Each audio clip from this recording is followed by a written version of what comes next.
Hello everyone, welcome back to the Analyst by Vajiram and Ravi, dated 10th August 2025. Today again we will be discussing some important topics that has appeared in today's The Hindu and the Indian Express newspapers, which are very relevant for your examination. In the initial two articles, we have included two mains practice questions which will be highly relevant for your upcoming mains examination. So in the first topic, we'll look into the status of geriatric care in India, associated concerns and some possible solutions to address the same. Then in our second topic, we'll try to understand the impact of artificial intelligence on the dynamics of jobs and employment. And then in our simplified section, we'll take up 5 articles and we'll try to explain them in simplest language possible to enrich your understanding of the newspapers. Additionally, we have also incorporated some prelims pointers which is going to be very crucial for your upcoming prelims and mains examinations. So have a look on them also and stay tuned. So let's start with the first topic, that geriatric care in India. The context of this topic is that Kerala is coming with the state policy for the elder persons, and the draft of that policy is in public domain. The policy moves a zero tolerance to address issues associated with the elder abuse, neglect and exploitation. It is also going to look after various other issues like financial insecurity, lack of proper social security measures, issues associated with mental health care and isolation. Kerala is one of the first states which came up with the dedicated elderly commission to suggest comprehensive measures for the welfare of the elderly population with a special focus on the healthcare. Also, one question that may come in your mind, that why Kerala is giving due care to the welfare of the elderly population. It is because of the fact that as per India Aging Report 2023, 22.8% of the total population will be senior citizens by the year 2036 in Kerala. Whereas if you compare it with the national average, it will be around 15% of the total population that will be senior citizens by the year 2036. Also, if you look into this data of TFR, that is total fertility rate, as per the data from NFHS 5 National Family Health Survey 5 2019-21, it says that the TFR in Kerala is 1.8, which is below replacement level. Also, it is much below the national average of 2.0. That means the fertility is declining and at much faster pace in Kerala. That means in future they will have to take care of a greater proportion of elderly population. And this particular topic pertains to syllabus of your GS paper 2, issues related to vulnerable sections, and elderlies are one of the components of the vulnerable sections. It is also related with syllabus of your GS paper 3, inclusive growth, and syllabus of your GS paper 1, social issues or Indian society. There was a question in UPSC mains 2024 related to elderly population with the name demographic winter. Now, what about the status in India? As per the data from Census 2011, India has nearly 104 million elderly persons who are above 60 years, out of which 53 millions are females and 51 millions are males. And as per the data from UN Population Fund, India projects the elderly population to reach 173 million by the year of 2026. Also, if you look into this data from India Aging Report 2023, which is again released by UN Population Fund, it says that the number of Indians aged above 60 will comprise 1/5 of the population by the middle of century, that is by the year 2050. That means that as of now, the 10.7% of the total population belong to the elderlies, and which is going to double in next 25 years. Means by year 2050, we'll have the 20.8% share of the elderly population in total population, and the number will be around 347 million senior citizens by the year 2050. And by the end of the century, that is by year 2100, the senior citizen will constitute over 36% of India's population. Since they are going to be one of the major components of our society and they are also going to be one of the important parts of our economy, it is important to reap benefits out of them, to give them financial independence as well as the experience that they have accumulated out of their whole career that can provide some good benefits to the society. For example, Mr. Ajit Doval, whose age is 80 years, he is the longest serving national security advisor. He is so active that recently he visited Russia, met Russian president, and they had a wide range of discussion related to economy, trade, defense, etc. He is one of the important persons in taking decisions related to the defense policy and security measures. The Mr. PK Mishra, who is the principal secretary to PM, his age is again around 76 years. But still, one of the important decision makers in the Prime Minister office is Mr. PK Mishra. Our current Prime Minister, Honorable Modi ji, is above 75 years. So that shows that if the people will be taking care of their health and their efforts, their experiences will be utilized well, that can be of great help for the society. So that is the reason the old age people are the storehouse of the experiences. So by valuing their experiences, they can act as mentors and knowledge keepers, which will be aiding in the nation building. For example, in Tamil Nadu, elderly self-help groups are there, which provide financial independence to these elderly people because they provide services related to mentoring and they act as mediators. Also, it provides family stability, that the culture and the emotional support that is needed in the families that are provided by the elderly population. For example, some of the knowledge related to the traditional methods, traditional cultures, traditional folk songs, cuisines, dresses, etc., which are well known by the elderly population, they are passed on to the next generation. Or let's suppose there are certain emotional breakdowns that happens in the families, or the disputes that happen in the families. So these elderly population who has already faced such kind of situations, they show great patience in those times, and they also helps in resolving that disputes or resolving that emotional breakdowns that may come in the family. For example, as an UPSC aspirant itself, there are various students who tells us that their grandparents are of great help because they provide proper emotional supports during the time of failures or during the time of crisis, that the person is not feeling motivated, or the person is facing issues related to nervousness, etc. So these grandparents helps them by coping with that particular situation. And for example, in the joint family system, it is the system that the problems are also same. So in that case, when one of the person is facing problem, the elderlies help in resolving that. Also, it helps in promoting social harmony, the wisdom that guides the moral values that helps in reducing intolerance and conflicts. That people understand the importance of compassion, empathy, tolerance, etc. because these are the values which are passed by the elderly population to the new generation. And that is the reason it has been time and again highlighted by the PM Modi's flagship program Mann Ki Baat. Also, the financial security, that it prevents neglect and upholds the dignity of the persons. For example, Indira Gandhi National Old Age Pension Scheme, the SCS, that is the Senior Citizen Saving Schemes, that these persons are given due benefits in the income tax. They are also given benefits in various schemes where they get more interest. And so by giving them proper financial security, we can get proper benefit. Also, encouraging independence, that is self-sufficiency, will boost the mental well-being. For example, a proactive mindset towards the independent living enhances the life satisfaction. For example, don't make property for your children, rather make them self-reliant so that they can take due care for themselves itself in future. Also, there is need for revamping old age homes, that is they need to turn them into community hubs for companionship, not just shelters where these people are abandoned. For example, there was one of the report that in Ghaziabad recently there was a sudden inspection that was done, and that showed a pathetic picture. That in that old age home, in that shelter home, the old age people were lying on the floors. There were no clothes. Some of them were tied by the help of ropes on the beds itself. That shows. And even in that case, when the children of these people, the children of these old age people were giving proper money to these shelter homes, in that case itself, these people were subjected to such pathetic conditions. For example, Vriddha Ashram Seva Yojana in Madhya Pradesh is one of the such schemes where it is not only the shelter, food and clothing that is provided, rather some of the recreational activities are also done, so that it is the community hub for companionship, that people are mentally well in those homes. It is not only the shelters that is being provided to them.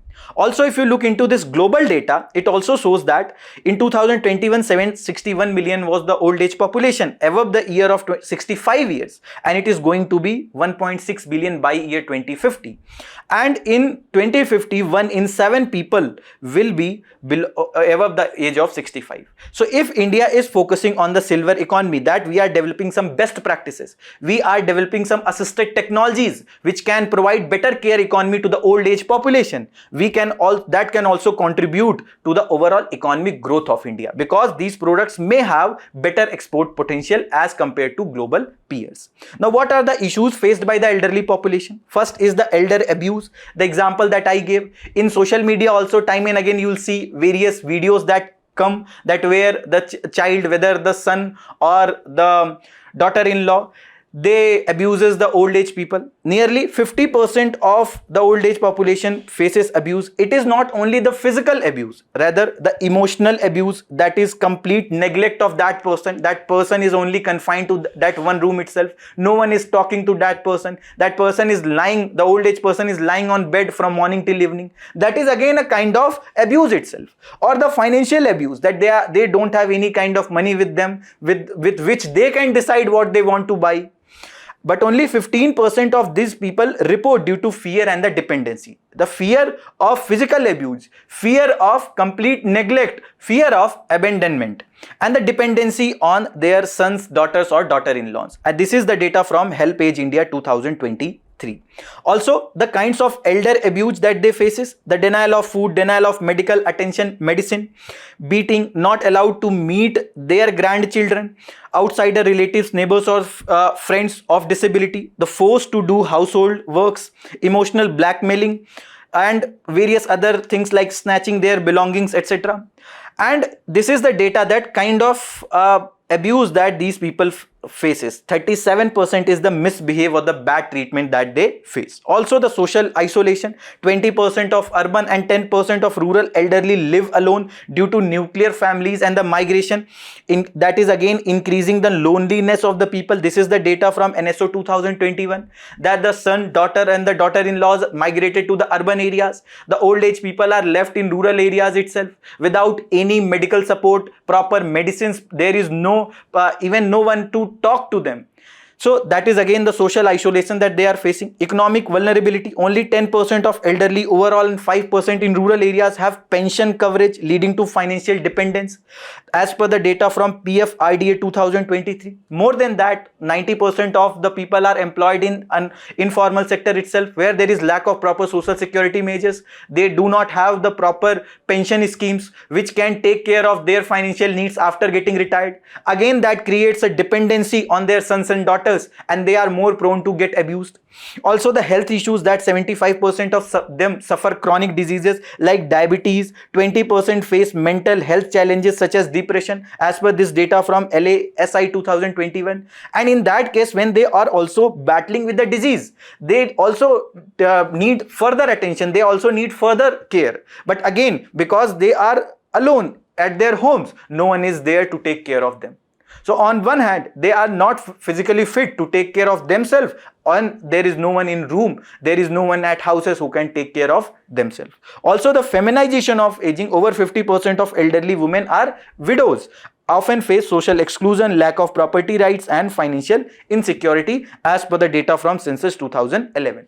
What are the different government initiatives which are taken? For example, constitutional provisions, Article 41, that is under the DPSP, Directive Principles of State Policy, that comes under Part 4 of the Constitution. It state to support elderly in case of old age, sickness, etc. Also, the 7th schedule, under which we have the union list, state list and concurrent list. The old age pension is in state list. That is the reason you will see the specific programs related to the pensions are announced by the specific state government. For example, in UP there is a proper scheme, in MP there is proper scheme. Social security is kept under the concurrent list. That is the reason the central government also comes with various pension programs for the elderly like Atal Pension Yojana. and that guarantees pension for the unorganized workers according to their contribution. Also, then we have the PM Vay Vandana Yojana. That is, again, it is a managed pension scheme for 60 plus with assured return after they gets that age of maturity. Then we have the Varisht Pension Bima Yojana. Again, there is a proper assured pension for the senior citizens. Then we have Pradhan Mantri Shram Yogi Mandhan Yojana, that again provides the proper pension after the proper contribution is done by the people, by the beneficiaries. Equal amount of contribution is also done by the central government. Recently there was this scheme, employment linked incentive scheme, that is again under which we have the two parts, part A, part B. One is for the new employees, and again it is going to increase the social security cover in the economy. Then we have the national program for healthcare of elderly, NPHCE, that provides geriatric care at districts and sub-districts level. For example, the PHC and the CHC, they provide some of the medicinal facilities, etc. to these people. Ayushman Bharat Pradhan Mantri Jan Arogya Yojana, that was launched in 2024, that extra 5 lakh coverage for the people who belongs to 70 plus age bracket. Rashtriya Vayasri Yojana, that provide free assisted devices for the below poverty line elderly. For example, the people who are not who are unable to hear properly, hearing aid are provided to them. The National Institute of Aging, so actually go for the research and treatment for age related disorders. Then for the livelihood and empowerment of them, there is Sacred Portal. That is, this Sacred Portal is the senior able citizens for re-employment in dignity, to connect the senior citizens with the job opportunities. Then we also have the SAGE scheme, under which the senior care aging growth engine, that is initiative of Ministry of Social Justice and Empowerment, where the experienced elderly professionals are engaged in mentoring the startups that are focused on the elderly care. Apart from that, there has been various other initiatives related to social welfare and housing, integrated program for senior citizens, that grants for old age homes and medical care, senior citizens welfare fund, that funds from unclaimed deposit used for elderly welfare, daycare centers are there, community supports and recreation for the elderly, maintenance and welfare parents and senior citizens act 2007, where the legal support to claim maintenance from the children's has been explicitly given. Then we have the Elder Helpline 14567, that is a dedicated helpline for the old age people, and it is mainly to address grievances related to exploitation, abuse. Then we have the NALSA legal aid, the free legal aid facilities that is provided to the senior citizens under the NALSA. So what is the way forward? What should be done? First of all, we need proper skilled caregivers. We need to recognize caregiving as an important part of profession itself. The people who should have proper compassion, empathy, they should have proper tolerance, they should have that cognitive ability to listen to these old age people so that they can share their grievances properly, and with that can be inculcated by giving them proper training, by giving them proper wages and social security. Because in caregiving, the most important aspect is the tolerance. Most important part is that compassion that is needed to provide proper care to these people who are elderly. Also, the legal reforms, that Maintenance and Welfare of Parents and Senior Citizens Amendment Bill 2019, which could not be passed, that needs to be passed for better legal safeguard and home care regulations. That is, what are the various punitive actions that can be taken against the people who abuse the old age people, who exploit the old age people. National home care policy, like the Kerala's model, a dedicated policy can be there that can streamline the vocational training, create digital caregivers registries and establish grievance redressal. For example, in Finland, there is a dedicated number under which a time-bound grievance redressal is given to the people. In Japan, the elderly salons are there where these people develop companionship together and they are able to share their feelings with each other. Some kind of those salons can be developed on the lines of Japan. The pension coverage, unorganized sector, we need to first ensure that inflation linked revisions are happening. The unorganized care, whatever the schemes like Atal Pension Yojana, etc. are there, they need to be expanded. There is need for a proper oversight mechanism. Also, there is need for a proper inflation linked revision of those schemes, so that the impact of inflation on that pension can be minimized. Also, there is need for healthcare access, that is geriatric units, and more the access needs to be ensured in primary healthcare centers, because the rural areas are battling with the dual burden, that is the poverty plus the lack of proper facilities related to the elderly care. Also, the telemedicine facilities like Manas is one of the facility by the central government. Some kind of these telemedicine facilities needs to be expanded by the state government also. Plus, the people who are providing the welfare, who are providing the support under this, they need to be given proper training. Mobile health units like the bike facilities, etc. can be, bike ambulance facilities can be expanded to some of the areas which are unserved or underserved. Also, volunteer model, that is time bank system can be there, that is credit can be given for the elderly care people who are volunteering for the welfare of the elderlies in the shelter homes. Also, that can be redeemed in the old age, that if the person has already got the credits for providing elderly care, once that person attains that level, he can redeem that in the form of financial benefits or in the form of certain other benefits like pensions. Also, the digital literacy, that there can be some campaigns, like there is a program PMG Disha by the government which provides the education to the people. Under this, there can be a dedicated program for the increase in the digital literacy for the elderly people, that there can be separate dedicated campaigns to under the Digital India to improve the elderly access to the online services, that they can use the online facilities that are available, the online social media apps that they can use, so that their isolation can be addressed. Also, community support, there is need for promoting senior citizen clubs and intergenerational bonding to reduce the social isolation. I don't know how many of you have seen that in the parks there are some dedicated spaces where you'll find that in morning or in evening there are elderly people who come together, they share their feelings, they share their grievances, they talk on various aspects of politics, international relations, etc. What if that can be expanded to a broader level? These people who are battling with isolation abuse, they can share their feelings, and in that case we will be able to make a happy India in true sense. And this is a mains practice question that you people can write from this topic. What are the key challenges faced by the elderly in India? Suggest effective measures to address these issues. Next topic is that how is AI reshaping India's infotech sector? The context of this topic is that IT industry in restructuring mode, leading to job cuts and changes in the business strategies. Recently, the Tata Consultancy Services TCS laid off 12,000 employees. Why? Because of the disruption which is created by the AI. There are certain jobs which can be done by the AI itself and at much lesser cost as compared to what humans were earlier doing. TCS was one of the companies which were directly taking fresh graduates from the colleges itself. But now with the disruptions, they are also finding it difficult to sustain with their old methods. And this particular topic pertains to syllabus of your GS paper 2, government policies and interventions, and syllabus of your GS paper 3, robotics, artificial intelligence, scientific innovation and discoveries, IT and computers.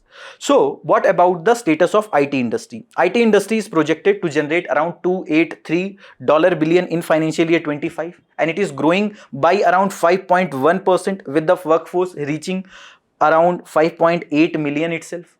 But mass layoffs are happening. For example, the TCS itself gone for a cut down of 2% of its workforce over the next year. That will be impacting around 12,000 mid to senior level staffs.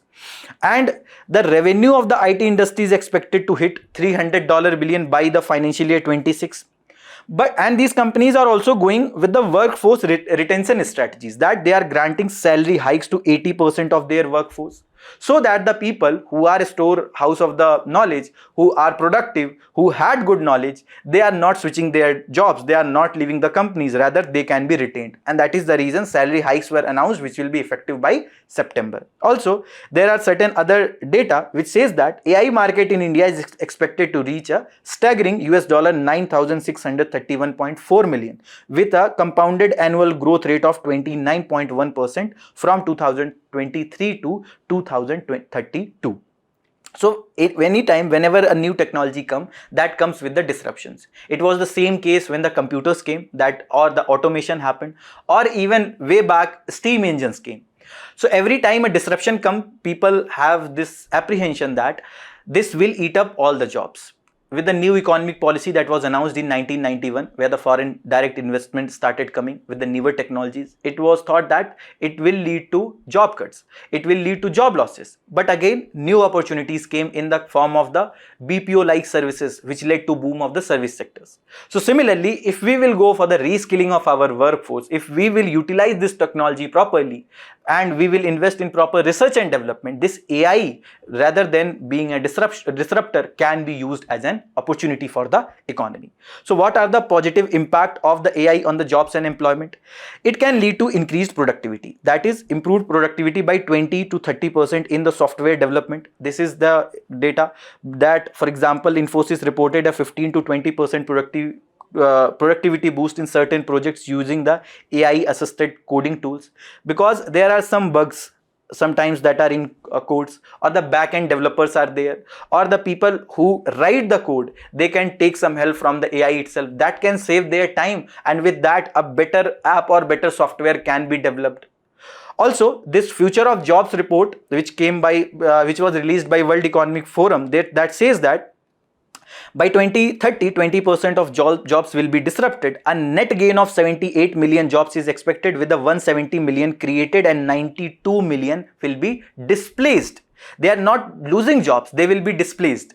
That is, if they are getting better skills, they can have better job opportunities.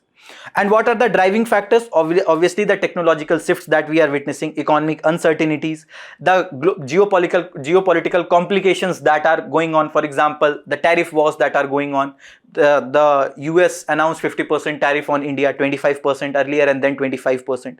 The demographic changes that are happening. Some countries are seeing increased trend of old age population, where the country like India, where still we are in that phase of demographic dividend, where the working age population is still bulging. And the green transition will shape the global labor market, the transition towards the sustainable industries, the transition towards the non-fossil fuel based energy. All these will be shaping the future job opportunities. Also, the creation of new job roles. Emerging roles are happening, like artificial intelligence, machine learning engineers, data scientists, prompt engineers, AI ethicists, the fraud detectors are there, cybersecurity experts. These are the new kind of jobs that are being created. But until and unless the population or the working age population will have those kind of skill sets, they will not be employable here. Then the rise of startups and innovations. Certain companies in India itself, like NetWeb Technology is there, Kelton Tech is there, which are doing very good in AI itself. So that will help. These startups are enabling lean innovation driven startup to solve the real world problems. The problem that we have discussed, that is the old age population. The other problems which are impacting the economy or which are impacting the lives of the people, AI can come with a better solutions. For example, the people who are preparing for this examination, the ChatGPT, DeepSeek and the Gemini, these are the AI platforms which has helped a lot to you people. I know one of the topper was saying this, that while going for the interview, before going for the interview, she uploaded her DAF, that is detailed application form, on the ChatGPT itself, and then she gave a prompt that please give me 200 questions on this DAF, and then a possible answer, based on which she anticipated the questions that might be asked on the various dimensions that is written on the DAF itself. So these kind of things can be utilized by you people also. Also, remote work and inclusion. For example, eSanjeevani is one of the telemedicine platform which is facilitated over 14 crore consultation by 2025. With the AI, machine learning, Internet of Things, the new opportunities are coming, new areas are coming, and even people will not have to shift to the urban areas. They can work remotely with the better penetration of the internet. That will again help in saving their money that they are spending in urban areas for transportation, living, etc. They will be able to live with their families. Also, that is also going to decongest the urban areas, the issues that are being faced by the urban areas, the lack of proper potable water is there, congestion, traffic problem that we witness. If people will be working remotely, that will also help in moving towards a sustainable development in the urban areas. Also, upskilling and reskilling opportunities, Future Skills Prime, that is a report by NASSCOM and METI. They trained 2.5 lakh professionals in AI, machine learnings, cloud and cybersecurity by the 2024. And this report of Future of Jobs report by World Economic Forum also says that AI, machine learning, software developers, fintech engineers will grow fastest in percentage term because of the disruptions of the AI. But there are certain negative impacts also. For example, the India AI platform says that 0.7 million of IT jobs will be replaced by the robot process automation itself. For example, you will see the chatbots that are there on the Zomato, on the Swiggy, or at certain other places. Earlier, there were humans which were kept at back end, which were providing the customer services, customer grievance redressal services. But now it is the AI which is providing the solutions, which is providing the answers. So in that case, these companies has obviously gone for a cut on those jobs, that they will now be not recruiting the customer service grievance redressal professionals, because that work is being done by the AI itself, and that too at a lower, much lesser cost. So job displacement in routine roles, like the roles of the data entry operators, call center agents, testers, etc. These are going to be replaced because AI can do this job at much less cost and at a better rate. Also, collapse of traditional IT employment pyramid structure, that is reduce the need for large scale junior level coding teams itself. That in the mid level there were more number of people who were employed because of the mid level coding that was required for the testing, for identifying bug. So that pyramid will be impacted, because now this work will be already done by the AI, that will shrink that mid-level jobs. Also, skill obsolescence and inequality. 60% of current jobs in IT BPM may become irrelevant in 5 to 10 years without upskilling. If these people are not going to learn, the skills will be irrelevant, and the inequality related to jobs inequality in the economy will further amplify.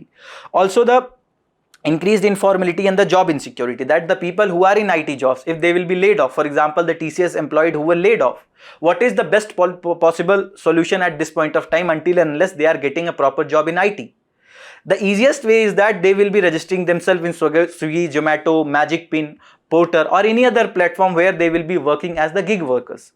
Because people need money to sustain, and in that case where one is not getting a proper employment, once the person was laid off, the person will also be doing work in informal sector, in gig economy itself, and displaced worker will be coming into informal or gig based employment without proper social security. They will not have proper money, they will not have the proper pension scheme, they will not have the proper insurance benefits.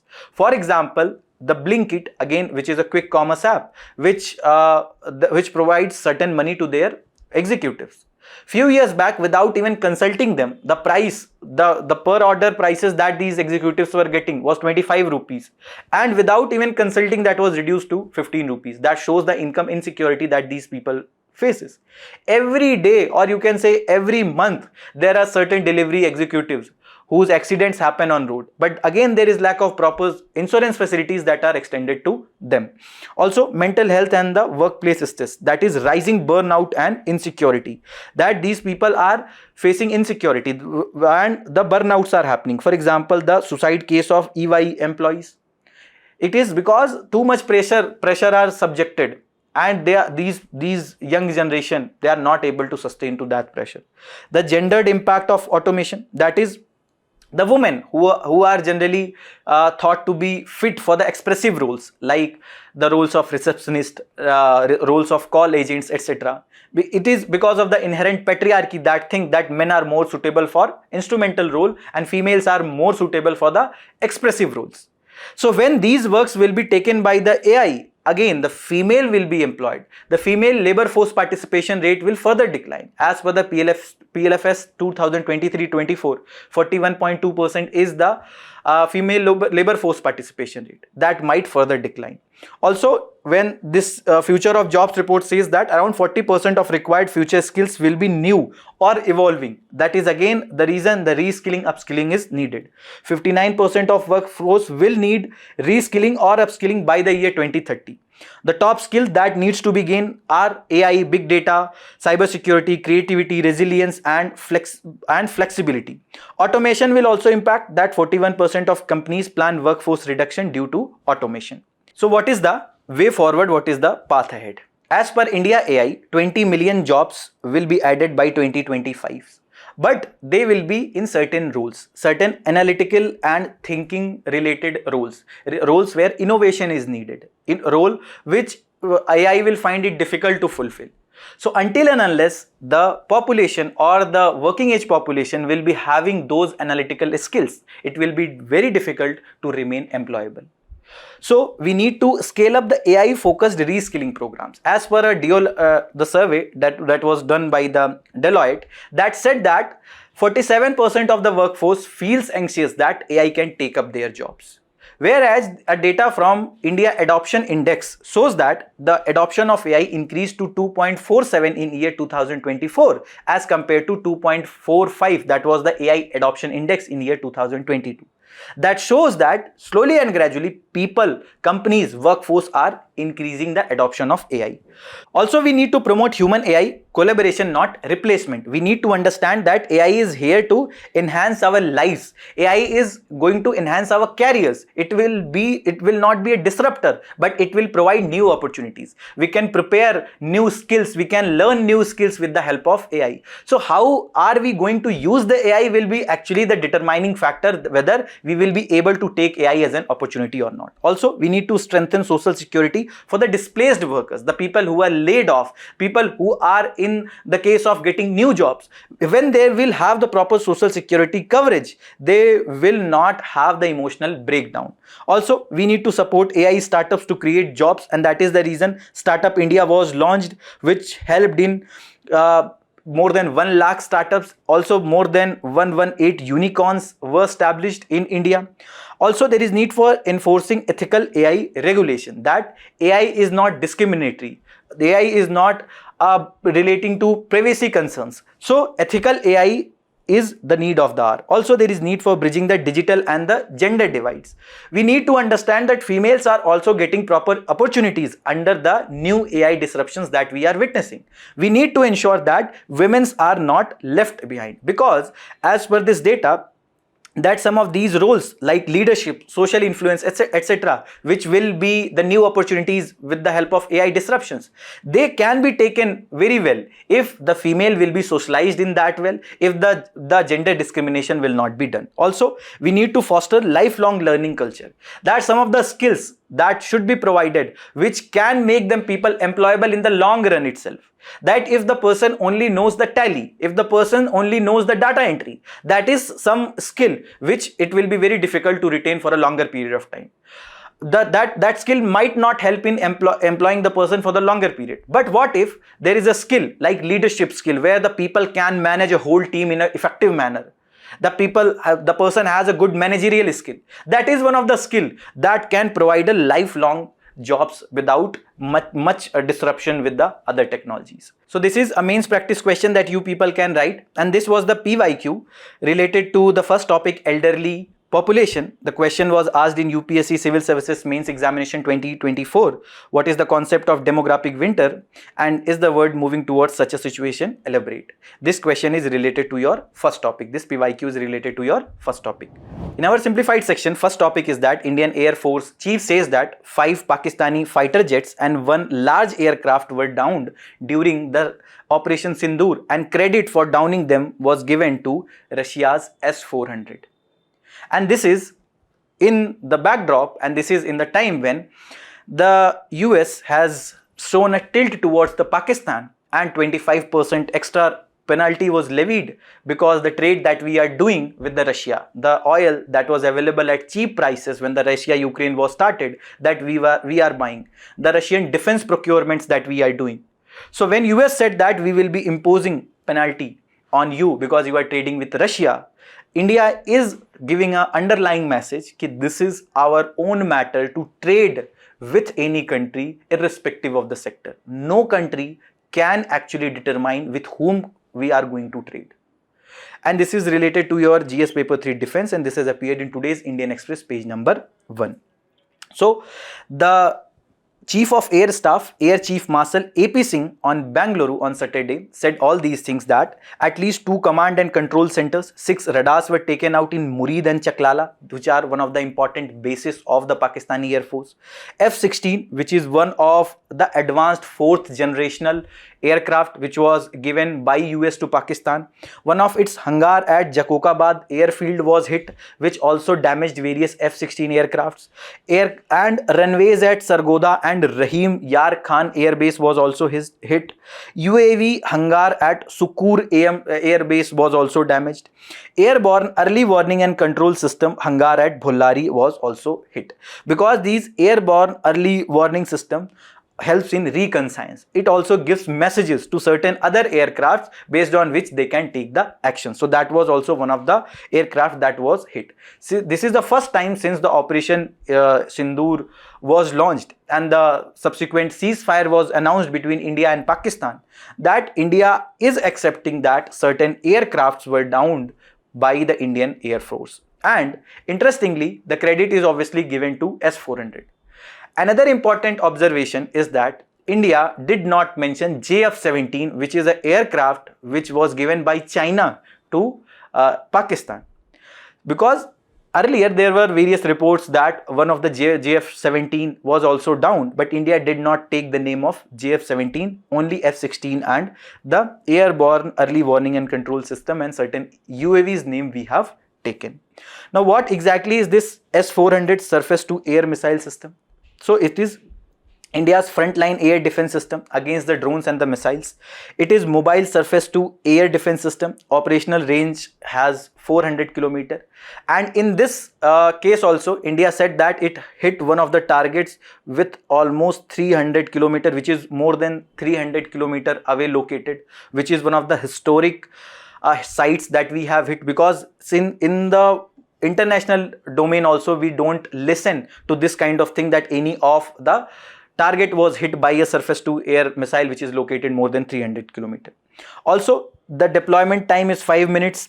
It can detect aircraft, drones, cruise missiles and ballistic missiles, and it has various ranges. For example, M96E is 120 km and similarly 40 N6E has a range of 400 km, and probably it was launched to hit this target which was located 300 km away. Also it consists of mobile command post launcher which is equipped with 4 missile canisters, up to 8 launchers in one of the S-400 battery, and it also have the fire control radars, and each canister hold 4 short range missiles or 1 long range missile, and it can shoot up to 80 target simultaneously. And what are some other different features? The extended range, that it can strike up to 400 km versus the Patriot which can only strike the 160 km. It also supports multiple missile types for different target ranges, including the 40 N6E which we have discussed, which has a target of 400 km, which can hit a target of 400 km. Apart from S-400, we also have the BrahMos, which can be launched from multiple platforms including land, sea and air, and this BrahMos is again developed by India and Russia as a joint venture, and Philippines is one of the countries whose head recently visited, is one of the potential buyers for the BrahMos system. Also, this S-400 has an advanced radar system that can track up to 300 targets and detect the stealth aircrafts also. So let's suppose this is an stealth aircraft.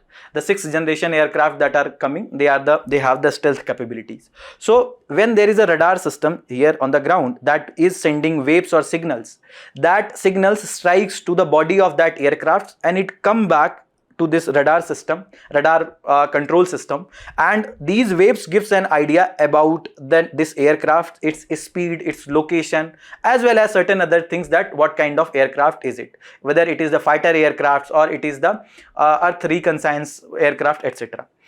But with the stealth capabilities, these aircrafts, whenever the waves are striking to these surfaces, they don't come back. Rather, these waves are absorbed by the body of that aircraft itself because of the total internal reflection that happens. And that waves, after getting absorbed, are coming out in the form of heat. So that signal is not coming to the radar control system, and the radar system will not be getting an exact idea about the location, about the speed of that aircraft. So the S-400 also have the ability to detect the stealth aircraft. Also the multi-target capabilities, that it can engage aircrafts, UAVs, cruise and ballistic missiles, including the high-speed threats.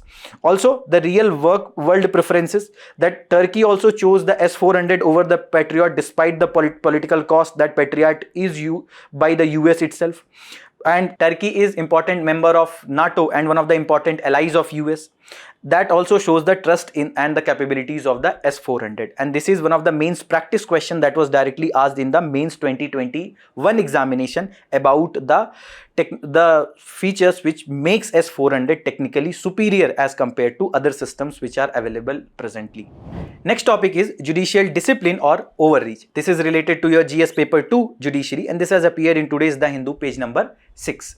So the context is that a bench of Justices J.B. Pardiwala and R. Mahadevan found an order by the High Court Judge Justice Prashant Kumar so erroneous that it directed the Chief Justice of High Court Arun Bhansali to pair him with a seasoned senior judge in a division bench. Supreme Court further directed that Justice Kumar should not be assigned a criminal roster till he demits the office. What happens? Any of the High Court judgment, it also comes in front of Supreme Court in certain cases because Supreme Court has a appellate jurisdiction. So one of the judgment which was given by Justice Prashant Kumar in Allahabad High Court came in front of the bench which is headed by Justices J.B. Pardiwala and Justice R. Mahadevan. So they didn't feel good while looking into the judgment that was given by Justice Prashant Kumar. There has been certain issues in that judgment, and that is the reason these two directions were given to first of all take all the matters related to the criminal matters, and also to pair him with any of the seasoned judge in the division bench. However, there has been various objections by the Allahabad High Court lawyers against the directions of the Supreme Court, and that is the reason the Justice Pardiwala's bench modified the August 4 order on Friday after receiving a letter from CJI B.R. Gavai to reconsider the two directions, and then the 6-page order by the Supreme Court bench said that it had never meant by passing the now deleted directions to challenge the power of Chief Justice Bhansali as master of roster of his own High Court. So what exactly this master of roster means? That in any High Court, which will be the matter which will be decided by which judge, or which will be the civil matter, and which bench will be deciding the civil matter, which will be the bench which will be deciding the criminal matter, that will be decided by the Chief Justice of that High Court, because he is the master of roster. He will be allocating the work to different justices, he will be allocating the work to different benches. No direction can come from the Supreme Court in this regard. And Supreme Court in own judgment in 2004 in the case Tirupati Balaji Developers, so that the Supreme Court is elder brother to High Courts in matter of administration of justices. The top court does not have any power of superintendence over the High Courts itself. However, the top court had found the master of roster dictum essential to maintain the judicial discipline and decorum, especially after the 4 senior top judges conveyed an unprecedented press conference in January 2018. One of that judge who was in this press conference became one of the members in the Rajya Sabha, one of the nominated members in the Rajya Sabha. At that point of time, Chief Justice of India was Justice Deepak Mishra. There were various allegations by these 4 senior topmost judges that sensitive cases were not being allocated to the benches except the bench of the CJI itself. Also, a full bench of Madras High Court in Vajiram Financial Corporation Limited case of 1991 had opined that Chief Justice possesses the inherent powers to allocate the judicial businesses of the High Court. The CGI is the master of roster in that High Court. No dictum can come from the top court. What is the difference between the judicial activism and judicial overreach? So judicial activism is the proactive role by the courts in defending citizen rights and advancing justices in the society. For example, the PIL, the public interest litigations that are filed, because public interest litigation are some of the issues which needs attention of the judiciary, because these are the issues which are not being addressed by the legislature nor by the executive. In that case, the judiciary can come with some of the solutions. Here, judiciary is obviously the final interpreter of the constitution, because they has the power of judicial review under Article 32, that is the writ jurisdiction of the Supreme Court, and Article 226, which provides the writ jurisdiction to the High Court. For example, in Visakha versus State of Rajasthan 1997, that actually given the various guidelines that what should be those guidelines were one of the important factors for the prevention of sexual harassment at workplace law. So it provided for various guidelines with regard to the protection of women at workplace, and it also became one of the factors that we came up with that law. In Menaka Gandhi 1978 judgment, Supreme Court said that procedure established by law will be interpreted as due process of law.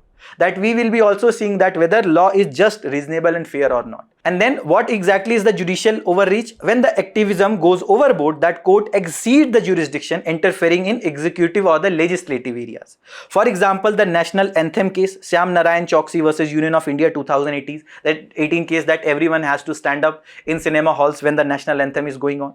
Or the censorship of the film Jolly LLB, that there was a petition that film Jolly LLB is bringing judiciary in the bad light. So 3-member committee was announced by the court to actually look for the Jolly LLB film, and then there were 3 cuts that were announced. However, it is the CBFC, Central Board for Film Certification, that will look up to the censorship, that what should be the cut, what should not be the cut. This is the domain of the executive, not the domain of the judiciary. Also, the liquor ban near the national and the state highways. Again, this is the domain of the executive and the legislature. Legislature can come with any of the law that can ban the liquor on the highways. So these are some of the examples of the judicial overreach, where judiciary is not adhering to the doctrine of the separation of the powers. They are breaching that doctrine. Next topic is that electricity is a public good, material resources, says the Supreme Court. And this is related to your GS paper 2 statutory bodies, and this has appeared in today's The Hindu, page number 8. So the Supreme Court has expressed a lack of confidence on whether the electricity regulatory commissions are living up to the independence and autonomy afforded to them under the law. So the Central Electricity Regulatory Commission, or CERC, is a statutory quasi-judicial body under the section 76 of Electricity Act of 2003, initially set up on 24 July 1998 under the Electricity Regulatory Commissions Act 1998. The functions of this are that they rationalize the electricity tariffs. They also ensure transparency in the subsidies that will be given to the consumers. They also promote efficiency and eco-friendly policies. And 1990 Act also came up with the creation of the State Electricity Regulatory Commissions for the state level tariff regulations. These electricity regulation commissions have the exclusive authority of tariff determination, and they have pivotal role in promotion of competition and ensuring reliable power supply.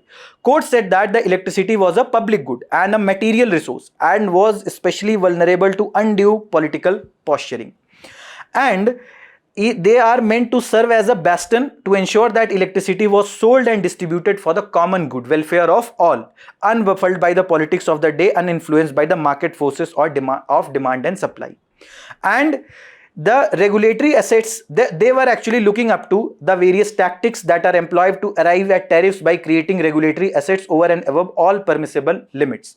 So regulatory asset is adopted as a measure by the Commission when the gap between the revenue required by the power distributed companies to meet its cost and expenditure and the actual revenue realized through immediate tariff is so high that it would not only prejudice the consumer but lead to what is called as tariff shock. So if there is too much of tariff that is needed at this point of time, but what if that cannot be taken at this point of time from the consumer? So in that case, it will be broken into parts. Let's suppose 100 rupees extra the company want to take. So they will break into 10 different parts and they will be taking 10 rupees in every month rather than taking 100 rupees in one go itself. That is the case of regulatory assets. So what exactly is the public good? So the benefits derived from the pure public goods cannot be confined solely to those who have paid for it. Indeed, non-payers can also enjoy the benefits of consumption at no financial cost. For example, even the people who are not paying taxes, they are also getting services of national defense. They are also getting resources related to the roads that are employed. Also, consumption by one consumer does not restrict the consumption by other consumers. So they are non-rivalrous. The collective supply of a public good for all means that it cannot be rejected by people. A good example is nuclear defense system or flood defense projects. Private goods are the items that can be excluded from the consumption of goods if they do not pay the seller for the good. For example, cars are there, or even the restaurant facilities, hotel facilities, etc. And when a good is used or purchased by an individual, that leaves less of the good available for the others. That one person will be buying, that might diminish the chances of that other person to get hold of that item. And if the consumer does not like the good, they can reject it, whereas in the case of the public good, there is less option available to reject that. Car is one of the private item that can be owned and controlled. That is example of private good. Public goods are the thing that cannot be owned but available to everyone in the community. Example of public good include clean air and national defense. Next topic is that untouchability wall torn down in Tamil Nadu. This is related to your GS paper 2, fundamental rights, government policies and interventions, and this has appeared in today's The Hindu page number 1. So people belonging to Thotia Naikar community, an intermediate caste, on Saturday demolished an untouchability wall built by them allegedly to prevent access to people belonging to one of the scheduled caste community in Karur district of Tamil Nadu. And they said that this was a wall of untouchability. This was promoting the untouchability. However, the other community said that they denied the charge and claimed that they had built that wall to prevent anti-social activities by the outsider under the influence of alcohol.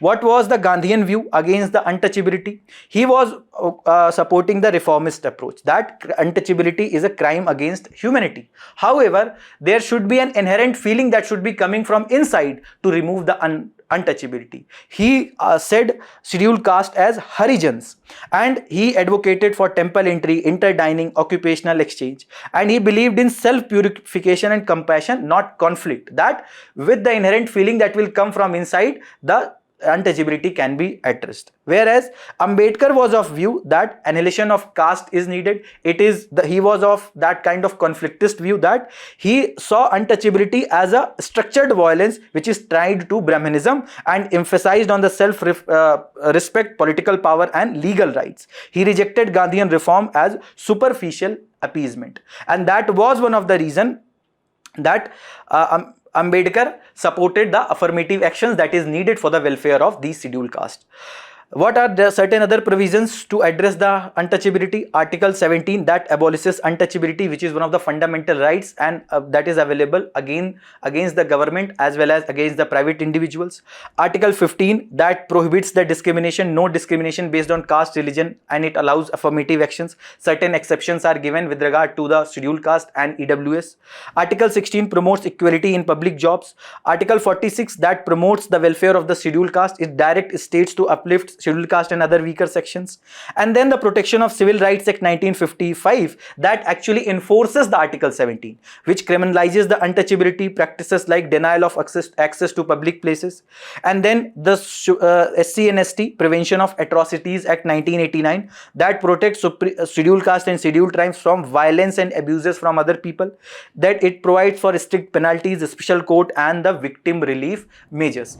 Next topic is Vizhinjam Seaport Phase 2 expansion likely next month. This is related to your GS paper 3 infrastructure, and this has appeared in today's The Hindu page number 9. So the Vizhinjam Seaport that was dedicated to nation early May will likely see the kickoff of its phase 2 expansion next month, and phase 2 is expected to be completed by 2028, and it targets to increase the port container capacity by 4.5 million TEU, that is 20 foot equivalent unit, and it will add a break bulk berth, a tanker berth, and a bunkering facility on extended 4 km long breakwater. And it has handled a 1,020,000 equivalent unit after starting commercial operations in December 2024, and it is one of the landlord port model. And now it has an 800-meter long container ship jetty capable of handling 1 container, mothership and 2 feeder vessel at a time. The port has a natural deep draft of sub 20 meter close to shore that requires little dredging. This is the location of Vizhinjam port located in Kerala. Also, the landlord port, this is one of the landlord port where the public sector is the regulatory body and the private operating companies provide, maintain and terminals, that is the management responsibilities, it is with the private companies. They can also build the superstructure, they can also bring their own equipments to manage that port facilities. However, the public sector, that is the government, will be the regulatory body. This is against the service port model. And this port has been one of the biggest transshipment facilities where the cargo from big ships will be taken down and that will be transferred to the smaller ships. This is all from today's analyst. Thank you very much. All the very best. Keep studying.